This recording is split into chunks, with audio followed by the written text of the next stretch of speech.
बिस्मिल्लाहिर्रहमानिर्रहीम। आज बेटा टॉपिक है हमारा 15.4.5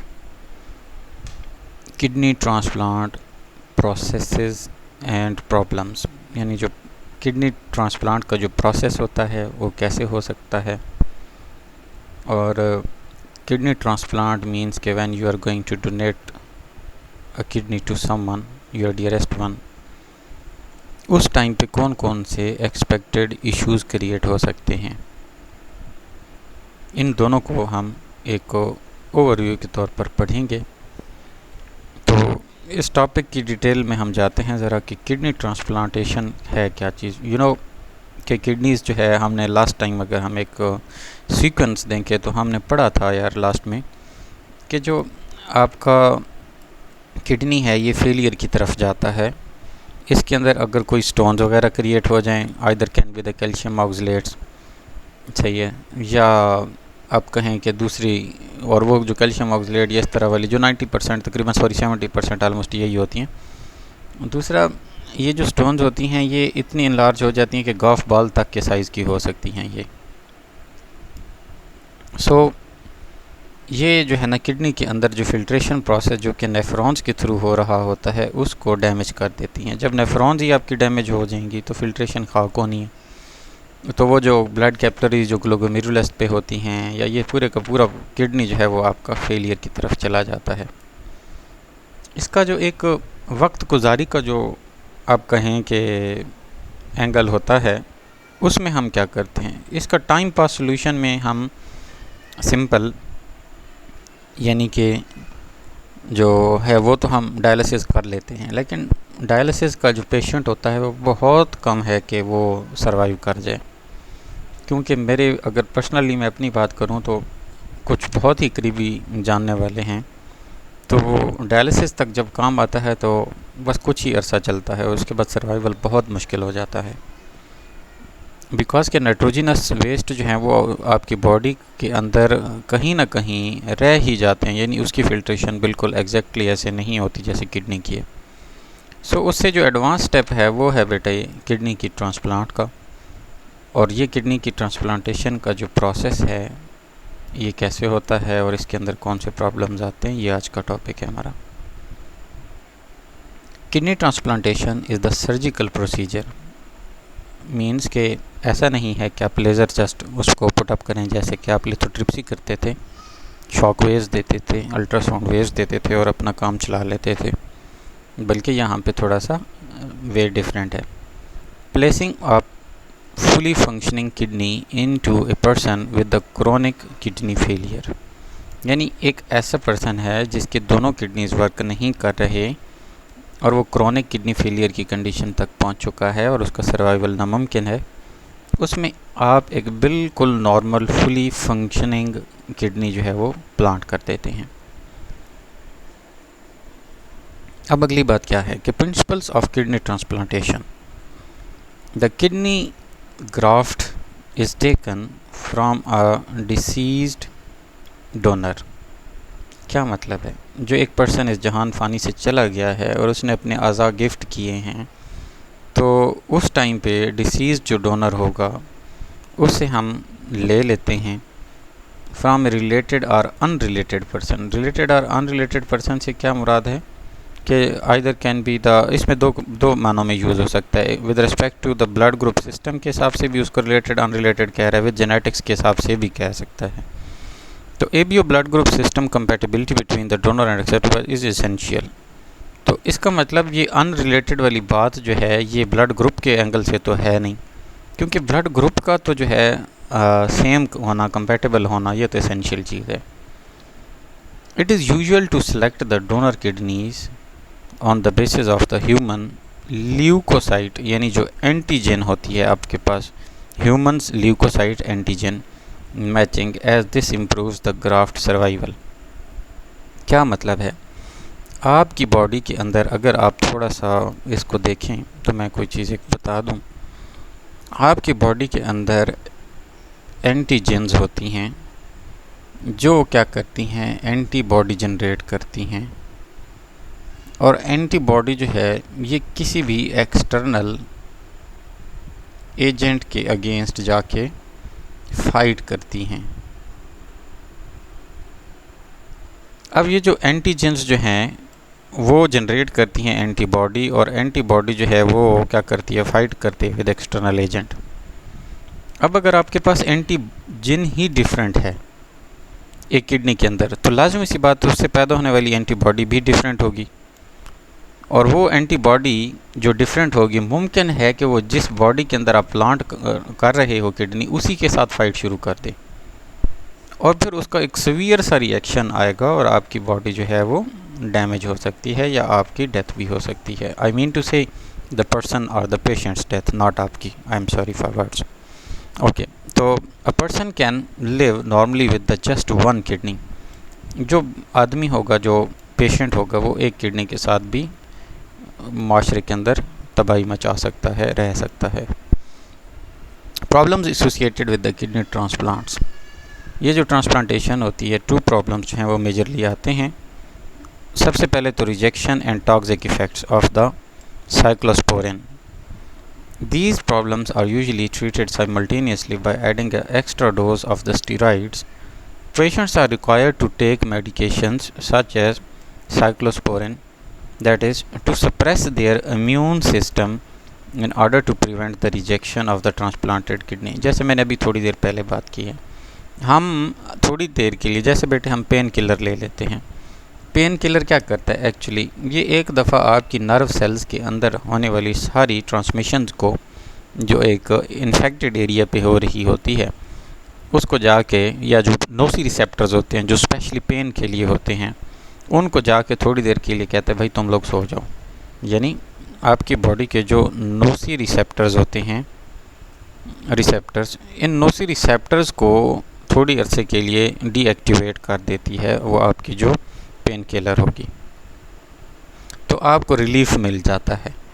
अब पेन किलर ने क्या किया, नोसी रिसेप्टर्स को सुला दिया, उसके यानी कि मैसेजेस को रोक दिया, लेकिन इस सारे प्रोसेस के अंदर आपका ट्रीटमेंट जो है वो नहीं हुआ है। मसला अभी भी है, यानी आपकी अगर बॉडी में किसी जगह पे इन्फेक्शन है, फोड़ा है, वो पेन उसी तरह है, सॉरी मतलब पेन तो ख़त्म हो चुका है, वो इशू उसी तरह है। फिर ट्रीटमेंट के लिए हम क्या करते हैं, साथ में डॉक्टर साहब आम तौर पे क्या करते हैं, कोई ना कोई अल्टरनेटिव मेडिसिन भी सजेस्ट करते हैं, या एंटीबॉडी भी दे देते हैं, एंटीबायोटिक्स भी दे देते हैं, ठीक है, वो ताकि मज़ीद इन्फेक्शन वगैरह ना हो। तो ये ट्रीटमेंट और चल रहा होता है, साथ में जो पेन किलर होती है बेसिकली, जैसे मैं कहूँ कि अगर राबी के दांतों का इशू है, जब उसने कहीं पे ट्रांसप्लांटेशन या किसी न किसी तरह से वायरिंग करवाई है वो, तो उस सारे प्रोसेस के अंदर मुमकिन है कि इसके दांतों के अंदर इन्फेक्शन के चांस बढ़ सकते थे। तो डॉक्टर ने एट द सेम टाइम एक तो वो पेन और वो जो सेंसिटिविटी होती है उसके लिए भी ट्रीटमेंट किया होगा कि आपकी जो पेन किलर्स हैं वो दे के आपको नॉर्मलाइज़ किया होगा उनको। सेकेंडली एंटीबॉडीज़ या एंटीबायोटिक्स भी दी होंगी कि जिसकी वजह से उसका ट्रीटमेंट जो है वो बेहतर हो सके, उसकी रिकवरी जल्दी हो सके। तो साइक्लोस्पोरिन बेसिकली इसलिए दी जाती है कि जो आपकी बॉडी के अंदर जो नई प्लांटेशन हुई है किडनी की, उसके साथ आपकी बॉडी को तो ऐसे ही लगेगा ना जैसे कोई एजेंट आ गया हो, either it could be the virus और द बैक्टीरिया और some sort of the fungi as well. तो वो कोई भी मटेरियल हो, बॉडी ने तो ये नहीं देखना कि भाई, वो तो बस जस्ट सिमिलैरिटी चेक करेगी कि आपकी जो है ना ये चीज़ें जो है वो फिट बैठ रही हैं, सिमिलर चीज़ें हैं, ये डिफरेंट। अगर डिफरेंट होगी तो बॉडी उस पर रिएक्शन शो करवाएगी, सिंपल सी बात है। जी बच्चे, यहाँ तक हमने पढ़ लिया कि जो साइक्लोस्पोरिन होती है एक्चुअली ये क्या करती है, सप्रेस कर देती है आपके इम्यून सिस्टम को in order to prevent the rejection of the transplanted kidney. तो बेसिकली वो जो किडनी का जो ट्रांसप्लांट हुआ है उसके साथ कोई रिएक्शन ना हो जाए या आपकी बॉडी उसको फेलियर की तरफ न लेके जाए, तो इस चीज़ से अवॉइड करने के लिए हम क्या करते हैं, साइक्लोस्पोरिन उस पेशेंट को दे देते हैं। If at any point a recipient stops taking medication, अगर वो किसी भी पॉइंट पे वो दवाई नहीं ले रहा होता तो रिजेक्शन कैन अकर हो सकती है इवन 10 और 15 years after the transplant. Imagine करें, यानी ये भी कोई इतना परमानेंट सॉल्यूशन नहीं है बेसिकली। तो रिजेक्शन के चांसेस किसी भी टाइम हो सकते हैं। तो ये एक बहुत ही मतलब अल्लाह ताला की बड़ी नेमत है जो हमें, सीधी सी बात है, in the form of kidneys है। वैसे तो अल्लाह की कोई भी नेमत उसका कोई कंपेयर है भी नहीं। नेक्स्ट बच्चे आपके पास जो टॉपिक आता है that is the thermo regulation. तो थर्मो रेगुलेशन आपको पता है कि ये हमारा होम्योस्टेसिस का तीसरा मेन एस्पेक्ट है। अगर आपको याद हो तो मैंने आपसे कहा था बेटे कि हमारा जो चैप्टर है होम्योस्टेसिस का, ये लिंक करता है वाटर के साथ, यानी वाटर का कंट्रोल रेगुलेशन। दूसरा नाइट्रोजनस वेस्ट की कंट्रोलिंग, जिसको एक्सक्रीटरी सिस्टम में हम डिस्कस करते हैं। तीसरा जो है हम बेटे टेम्परेचर की रेगुलेशन को पढ़ते हैं होम्योस्टेसिस में। हमने वाटर की रेगुलेशन पढ़ी, फ्रेश वाटर और जो है मेरीन वाटर, उनसे उठने वाले प्रॉब्लम्स जो एनिमल्स को फेस करने पड़ते हैं और फिर उनका जो है ना वो तदारुक कैसे होता है, उन प्रॉब्लम्स के साथ डीलिंग कैसे होती है। फिर हमने नाइट्रोजनस वेस्ट्स पढ़े, फिर हमने कहा कि किस तरह के इन्वायरमेंट में कौन सा नाइट्रोजनस वेस्ट पैदा होता है। Then we came to the excretory system of the humans, because कि हमारी सारी अल्टीमेट स्टडी का महवर कौन है, इंसान ही होता है, क्योंकि हम इंसानों को फैसिलिटेट करना चाहते हैं। Moreover at the end we are now heading toward the temperature regulation, और इस टेम्परेचर रेगुलेशन में जो है हम देखते हैं कि क्या सिस्टमेटिक वे होता है, कैसे बॉडी अपने आप को जो है एक ख़ास नैरो रेंज ऑफ टेम्परेचर के अंदर मेंटेन करती है। तो thermoregulation is defined as the maintenance of the internal temperature within a range that allows the cell to function efficiently. अब जाहिर है एक टेम्परेचर की स्पेसिफिक लिमिट होती है किसी भी एंजाइम के वर्क करने के लिए। जब उस टेम्परेचर लिमिट से आपका टेम्परेचर जो है उस बैरियर से इंक्रीज़ होता है तो उस टाइम पे सेल की जो फंक्शनिंग है वो नहीं हो पा रही होती। तो थर्मो रेगुलेशन का क्या काम है? थर्मो रेगुलेशन यही करता है कि एक्सटर्नल में, जैसे कि आजकल की कंडीशंस है, टेम्परेचर बहुत ज़्यादा है, तो इस सारी कंडीशन के अंदर आपकी जो बॉडी है वो अपनी इंटरनल जो टेम्परेचर लिमिट है that is the 37.5 degree 37 degree Celsius ही है, जो कि फ़ारेनहाइट में 98 समथिंग है। तो ये 37 का इंटीरियर जो है वो मेंटेन रखती है, इसको नहीं बढ़ने देती। इसको हम क्या कहते हैं? Thermo regulation. Have you ever imagined और ऑब्जर्व्ड द थिंग दैट कि आपको गर्मियों में भूख कम लगती है?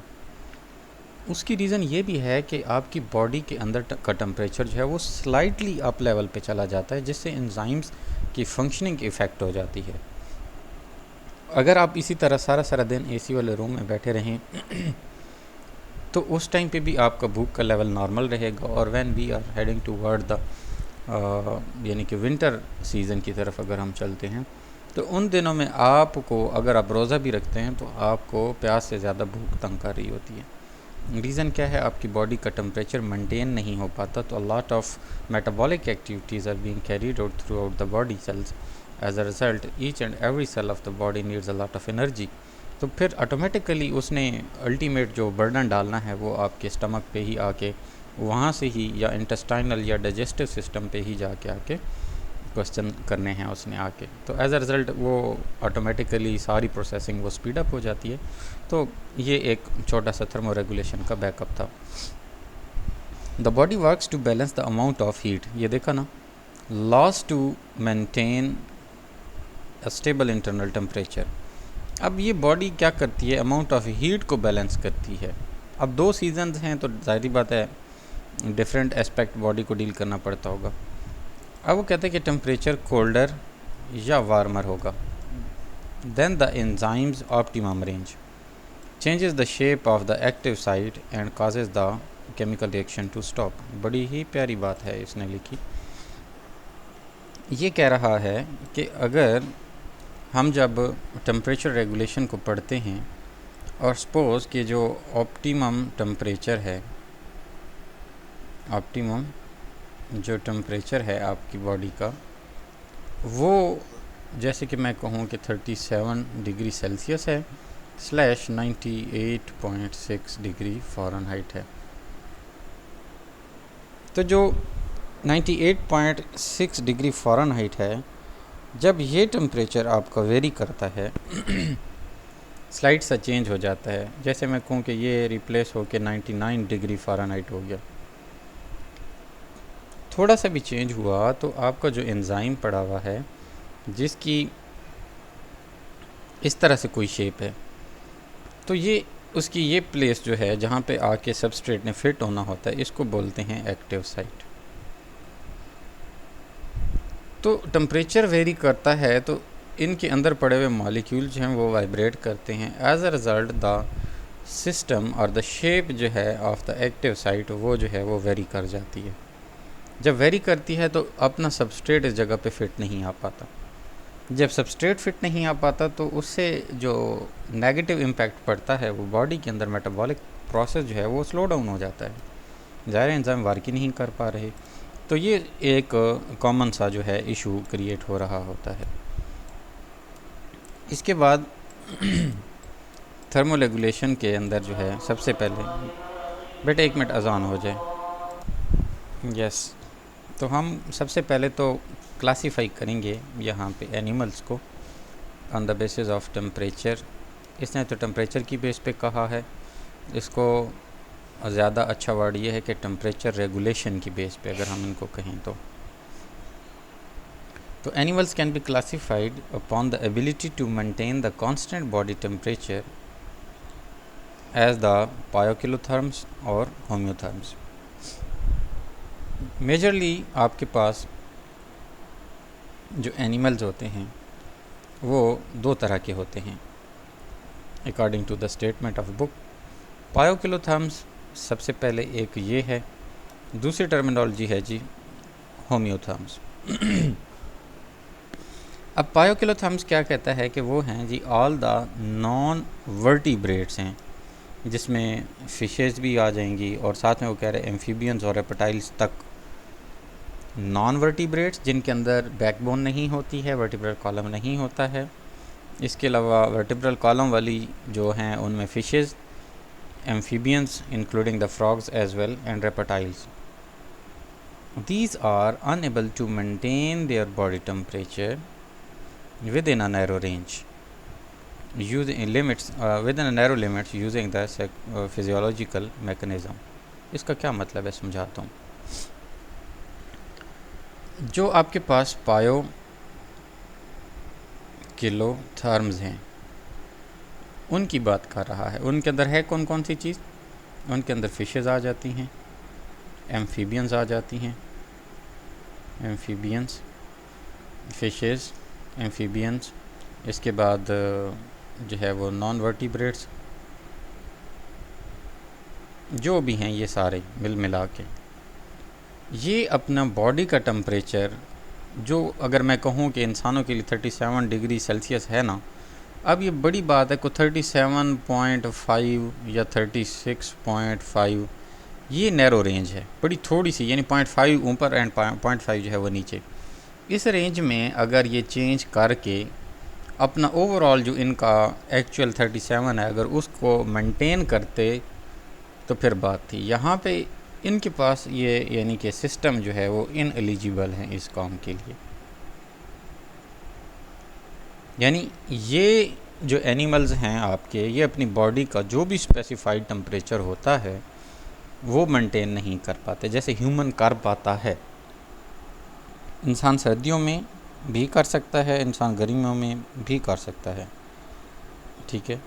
अब ये यानी कि गर्मियों में ज़्यादा गर्मी की वजह से जो है वो बॉडी टेम्परेचर रेज़ करेगा, तो उसको नैरो रेंज में लो लेवल पे कैसे लेके आएगा, by producing a lot of sweat through the sweat glands. So evaporation could occur, as a result the body temperature goes down। तो ये एक मैकेनिज़्म इंसानों में है, लेकिन इन तरह के एनिमल्स के अंदर ऐसा सीन नहीं है। सो द पायोकिलोथर्म्स जो है अगर हम उनको दोबारा रीड आउट करें तो ये क्या कहता है, जो पायोकिलोथर्म्स हैं वो अनएबल होते हैं to maintain their body temperature within the narrow range. अब जो होम्योथर्म्स होते हैं और द ये बर्ड्स हो जाते हैं इनमें, ठीक है। मैमल्स आ जाते हैं, जैसे कि we humans are also mammals because the mammals की सबसे जो बड़ी निशानी है वो ये है कि उनकी बॉडी के ऊपर बाल होते हैं, वो अपने बच्चों को दूध पिलाते हैं। Which are able to maintain a fairly constant body temperature by using the physiological mechanisms. अब बर्ड्स हो गए या आपके पास जो इंसान हैं। अब बर्ड्स को क्या केस है, बर्ड्स अपनी बॉडी टेम्परेचर को, जब इनको गर्मी ज़्यादा होने लगती है तो आपने शायद परिंदों को पानी के अंदर अटकेलियाँ करते हुए देखा हो। तो ये क्या होता है एक्चुअली, वो जो बॉडी उनकी हीट अप हो चुकी होती है उसको टेम्परेचर को लो डाउन करना चाहते हैं टू मेंटेन द होम्योथर्मेसिटी, यानी अपनी बॉडी को उस टेम्परेचर की नैरो रेंज में मेंटेन करने के लिए। दूसरा, आपने एक और चीज़ भी कॉन्स्टेंटली देखी होगी जो इन विंटर्स आपको ये ऑब्जर्वेशन नज़र आती है कि जितने भी परिंदे होते हैं, क्रोज़ कॉमनली अगर घूम फिर रहे होते हैं, बाकी जो आपने अगर किसी पर्सन ने पर्सनली मतलब अपना पेट एनिमल्स के तौर पर पेट बर्ड्स रखे हुए हैं, तो उनको अगर आप देखें तो सर्दियों में वो क्या करते हैं, अपने जो वो है ना मतलब फीदर्स, उनको थोड़ा अपनी बॉडी से उभार के रख लेते हैं। ठीक है, वो उभार के इसलिए रखते हैं because they are going to trap the air within their feathers, और वो एयर जो है वो एक इंसुलेशन के तौर पर रोल प्ले कर रही होती है, जिसकी वजह से वो उनकी जो क्या कहते हैं मतलब बॉडी की हीट है वो लॉस नहीं हो पा रही होती। तो ये जो बेसिकली सेटअप है, ये सेटअप ही मतलब आपकी बॉडी का ओवरऑल टेम्परेचर जो है वो मेंटेन रख पा रहा होता है। अच्छा, अगर हम थोड़ा सा इससे अगले स्टेप पे जाते हैं तो वो कह रहा है कि animals also classified on the basis of source of the body's heat as ectotherms और एंडोथर्म्स। अब कौन से एनिमल्स हैं जो अपनी ज़ाती तौर पे अपनी इंटीरियर के अंदर से बॉडी की हीट जनरेट कर सकते हैं, और कौन से हैं जो बाहर की हीट पर रिलाई करते हैं। Ectotherms animals produce the metabolic heat at the low level and that is so exchange quickly with the environment. अब देखो ना, एक्टो का मतलब होता है बाहर, थर्म मीन की हीट, तो लाजमी सी बात है इनकी अपनी बॉडी की हीट जो है वो बहुत लो लेवल की होगी, तो ये या जो भी प्रोड्यूस होगी तो ये उस पर डिपेंडेंट नहीं होते होंगे, यही वजह है कि इनको बाहर से लेनी पड़ती होगी heat. They rely more on the heat drive from the environment to raise their body temperature. Examples are most common invertebrates भी हो गए, उसमें फिशेस भी, एम्फीबियंस भी एंड रेप्टाइल्स भी आ जाते हैं। यानी इसके अंदर पायोकिलोथर्म्स एट मेजरली जो है ना वो एग्जिस्ट कर रहे हैं। जो एंडोथर्म्स होते हैं, animal produce their own body heat by the production by the by product during the metabolism of the muscles हो सकते हैं, उनकी वजह से एक्शंस ऑफ द हार्मोन्स हो सकते हैं। और ये तो बहुत ही कमाल की चीज़ है जो एक्शंस ऑफ हार्मोन, जैसे कि स्टीरॉयड हार्मोन्स होते हैं आपकी बॉडी के अंदर सेक्रीट आउट हो जाते हैं, या दूसरे क्या कहते हैं थायराइड हार्मोन। ये दो हार्मोन्स ऐसे हैं आपकी बॉडी के अंदर, स्टीरॉयड और थायराइड, जो कि आपकी मेटाबॉलिक एक्टिविटी को बहुत स्पीड अप कर देते हैं। ठीक है, और उसकी वजह से आप अच्छी खासी सर्दियों के अंदर भी बड़े पसीने में आ सकते हैं। तो ये जो ओवरऑल आपकी बॉडी की हीट यानी प्रोड्यूस हो रही थी, और उससे ऑटोमेटिकली इन दो हार्मोन्स का इनडायरेक्ट इम्पैक्ट ये आता है कि आपकी जो मेटाबॉलिक एक्टिविटी है जब वो बढ़ती है तो ऑटोमेटिकली जो फूड यूजेज है या इनटेक ऑफ फूड जब वो भी बढ़ जाता है, इसका मतलब भूख ज़्यादा लगती है। अच्छा, तो सर्दियों में ये क्या हो रहा होता है, बेसिकली सर्दियों में इनफैक्ट यही सिस्टम हो रहा होता है कि आपके हार्मोनल मैकेनिज़्म के ज़रिए से भी आपकी बॉडी के हीट को मेंटेन किया जा रहा होता है। खैर, ये एग्जांपल जो हैं वो कह रहा है कि ये बर्ड्स और मैमल्स के अंदर होता है कि वो अपनी बॉडी को मेंटेन कर लेते हैं। तो होपफुली आपको बच्चे ये classification of the animals on the basis of the temperature regulation उनकी समझ तो आ ही गई होगी। हैंड रेस कर दें बेटे जी। तो नेक्स्ट आपका जो सब टॉपिक आ जाता है वो है thermo regulatory strategy in man. देखो, हमने एक्सक्रीशन का सिस्टम पढ़ा मैन के अंदर, अब हम थर्मो रेगुलेशन का सिस्टम भी मैन के अंदर पढ़ेंगे।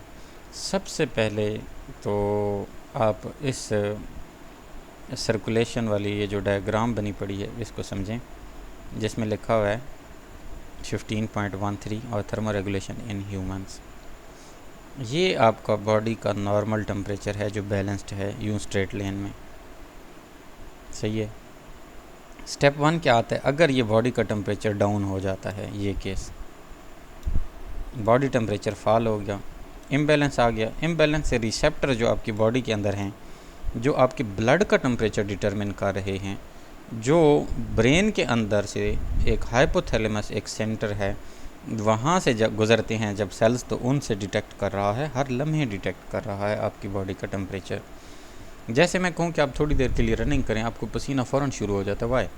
रीज़न इज़ दैट कि रनिंग के दौरान जितनी भी ब्लड सर्कुलेशन होती है उस पूरे ब्लड के अंदर ऑक्सीजनेशन की डिमांड बढ़ जाती है, और दूसरी साइड पे टेम्परेचर भी बढ़ जाता है। मस्कुलर एक्टिविटी की वजह से एनर्जी जनरेट होती है, तो जो ब्लड गुजरता है उसका भी टेम्परेचर ज़्यादा होता है, फिर ऑटोमेटिकली कोई एक नया यानी कि रिस्पॉन्स आता है।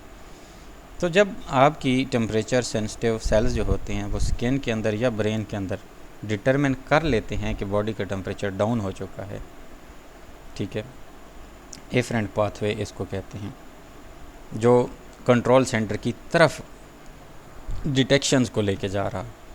जैसे एफरेंट आर्ट्रियोल थी ना, वो आर्टरी जो कि आपकी बॉडी की तरफ जो है वो टेम्परेचर मतलब वो लेके जा रही होती थी। तो उसी तरह बिल्कुल एफरेंट जो पाथवे होता है, एफरेंट पाथवे वो क्या करता है, वो बेसिकली आपकी बॉडी के अंदर जो है वो डिटर्मिनेशन करवाता है किसकी, भला बॉडी की, उसकी मतलब टेम्परेचर ऑफ योर ब्लड या योर बॉडी टेम्परेचर जो है उसकी सेंसिटिविटी को डिटर्मिन करते हैं। Information sent along the afferent pathway to control the centre. अब एफरेंट पाथवे के ज़रिए से first of all control centre को, ब्रेन को ये मैसेज चला जाता है कि आपकी बॉडी का टेम्परेचर जो है वो रेज़ हो चुका है। बॉडी का टेम्परेचर रेज़ हो जाने के बाद थर्मोरेगुलेटरी जो centre with in the brain लगा होता है, जिसका दूसरा नाम हाइपोथैलेमस भी है, वो क्या करता है, वो इन्फॉर्मेशंस भेजता है मसल्स की तरफ, इफेक्टर्स की तरफ। While on the other hand, it's also going to improve the secretion of some hormones like the steroid and the thyroid hormone. उससे क्या होगा कि उससे मेटाबॉलिक एक्टिविटी बढ़ेगी, और दूसरा मस्कुलर एक्टिविटी जो इफेक्टर्स हैं उससे क्या होगा, उससे आप, जैसे अगर मैं कहूँ कि जो है आपको शिवरिंग हो, तो आपने कभी अपने दांत बजते हुए बच्चों के अक्सर देखे होंगे, वो बिल्कुल शिवरिंग उनको हो रही होती है कि बिल्कुल, और उनकी बॉडी भी कांप रही होती है, साथ साथ वो उनके दांत भी बज रहे होते हैं सर्दी से। तो ये एक्चुअली बच्चे अपनी हीट को, बॉडी की हीट को मेंटेन नहीं कर पाते। आपने कभी किसी अच्छे खासे यंग बंदे को नहीं देखा होगा, बहुत कम ही हुआ होगा कि उसको ठंड की वजह से, या बिल्कुल सुकटू सा बंदा हो जिसको हेल्थ में बिल्कुल स्मार्ट सा हो, तो उसको केस में जो है आपने देखा होगा कि उसको भी शिवरिंग थर्मोजेनेसिस का जो है वो इम्पैक्ट हो रहा हो। रीज़न क्या होती है कि पतले से बंदे की अपनी हीट मेंटेन करना इतना लॉजिकल नहीं होता, तो उसको फिर मस्कुलर एक्टिविटी, जिसको शिवरिंग थर्मोजेनेसिस भी कहा जाता है, उससे हम हीट प्रोड्यूस करवाते हैं। ये एक सिस्टम था, और बॉडी टेम्परेचर दोबारा रेज़ होकर दोबारा बैलेंस तक हो जाती है। अच्छा, इसका दूसरा नेगेटिव पार्ट क्या है कि अगर बॉडी टेम्परेचर बढ़ जाए, जैसे आजकल गर्मियाँ हैं, तो ऑटोमेटिकली फिर से स्किन और ब्रेन डिटेक्ट करते हैं कि टेम्परेचर जो है हैज़ गॉन राइज्ड, और उसके बाद फिर क्या होगा कि कंट्रोल सेंटर जो है वो डिटेक्ट करता है एफरेंट और ईफरेंट पाथवे बिल्कुल सेम है, कुछ भी नया नहीं है। अब यहाँ पे सिर्फ इफेक्टर चेंज हो रहे हैं, जो स्वेट ग्लैंड्स पड़े हुए हैं, right, to produce a lot of sweat, वो उसी टाइम पे आपकी बॉडी के जो पोर्स हैं स्किन के, उससे स्वेट प्रोडक्शन जो है वो शुरू कर देगा, और एज अ रिज़ल्ट क्या होगा कि स्वेट जो है वेपोरेट होगा आपकी बॉडी से, और फिर क्या होगा कि आप की जो बॉडी टेम्परेचर है वो फॉल ऑन कर जाएगा। उम्मीद है आपको ये समझ आ गया होगा यहाँ तक। अब बेटा ये उसने यही सारी कहानी लिखी है, उसने लिखा है कि thermo regulatory centre in the human body is located in the hypothalamus. ये चीज़ आपको पता होनी चाहिए, रेगुलेटरी सेंटर कहाँ होता है। अच्छा, which act as a thermostat. Thermostat बिल्कुल ऐसे ही जैसे कि एसी के अंदर लगा होता है। It can detect the temperature of the blood passes through it, and if the temperature increase और डिक्रीज इवन स्लाइटली। जैसे मैंने आपको बताया कि ये क्या करता है, ये ब्लड के टेम्परेचर को डिटेक्ट करता है कि either the temperature of the blood is getting increase और डिक्रीज। अब जिसकी वजह से हाइपोथैलेमस इनिशिएट करता है आपका, क्या करता है जी, करेक्टिव रिस्पॉन्स, यानी उस जो इशू क्रिएट हुआ है उसको करेक्ट करने के लिए एक रिस्पॉन्स क्रिएट करता है। वो स्वेटनिंग भी हो सकता है, वो शिवरिंग भी हो सकता है। When the encounter a particularly warm और the cold environment, temperature receptors in the skin inform the hypothalamus. तो टेम्परेचर जो स्किन के अंदर रिसेप्टर्स होते हैं वो इन्फॉर्म करते हैं हाइपोथैलेमस को। They also stimulate the higher voluntary centre in the brain. This means that we feel changing our clothing और टर्निंग और हीटिंग अप डाउन। यानी कि ज़ाहिरी बात है आपका ये जो सीजनल कपड़ों का चेंज है, ये हम गर्मियों के अंदर शॉर्ट्स ले लेते हैं, या मतलब बिल्कुल जो है अपना लिमिटेड कर लेते हैं अपने ड्रेसिंग को, तो उसकी रीज़न भी बेसिकली यही होती है। अच्छा, इसके बाद नेक्स्ट है जी hypothermia. Hypothermia is the body temperature above 37। ये हाइपोथर्मिया के बारे में जो है आमतौर पर क्वेश्चन शॉर्ट भी आ जाता होता है कि there are the two main physical responses to the heat, एक है वासोडाइलेशन और दूसरा स्वेटिंग। वासोडाइलेशन एक बहुत सुपर किस्म का है, ये आप लोगों ने पता नहीं अब ऑब्जर्वेशन आप लोगों की इतनी है या नहीं है, मैंने पर्सनली देखा है कि आपकी हाथ की रगें जो हैं वो थोड़ी सी फूली हुई होती हैं गर्मियों के अंदर, इवन कि आपके हैंड्स जो हैं वो थोड़े बहुत पफीनेस शो करवा रहे होते हैं while in the summer season. जबकि विंटर सीज़न में क्या होता है कि वो वासो कंस्ट्रक्शन की वजह से आपके हाथ बिल्कुल सुकड़ू से छोटे छोटे हो जाते हैं, ठंड की वजह से बिल्कुल स्मार्ट से हो जाते हैं। रीज़न क्या होती है कि वासो कंस्ट्रक्शन होती है तो ऑटोमेटिकली जो ब्लड वेसल्स हैं वो कंट्रैक्ट कर जाती हैं, उनके मसल्स कंट्रैक्ट करते हैं। वासो डायलेशन क्यों होती है? Vaso for vessels and dilation mean basically the vaso dilation a process और some sort of the reaction है या रिस्पॉन्स होता है इंक्रीज बॉडी टेम्परेचर का। रीज़न क्या होती है? To make loss of heat, ठीक है। और फिर क्या होता है कि जो स्वेट ग्लैंड्स हैं वो क्या करते हैं, स्प्रेड ओवर द स्किन और वो एवेपोरेट करवाते हैं ये सारा कुछ।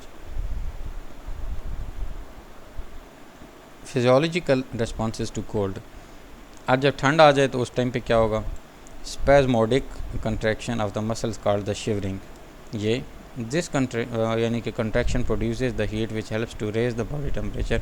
वासो कंस्ट्रिक्शन भी हो जाती है, ठीक है। उसके बाद piloerection literally means erection of the skin hairs, जिसको आप सिंपली गूज बम्प भी कहते होते हैं, ठीक है। रोंगटे खड़े हो जाना, रोंगटे नहीं छोटे बालों को कहा जाता है, आपकी बॉडी के ऊपर होते हैं। तो जिस तरह मैंने आपको पहले भी बताया कि बर्ड्स जो होते हैं वो क्या करते हैं, अपने फीदर्स को जो है वो क्या करते हैं, उनको थोड़ा सा फुला लेते हैं ताकि उसके अंदर एयर को ट्रैप कर सकें और मैक्सिमम एयर जो है वो ट्रैप में वो उसको अपनी बॉडी को हीट प्रोवाइड कर सकें। तो इसमें इंक्रीज मेटाबॉलिक रेट भी हो जाता है कि जो आपकी बॉडी को जो है वो काफ़ी कुछ सेव रख रहा होता है। होपफुली कि बच्चे आपको ये सारा समझ आया होगा। Is that clear Noor?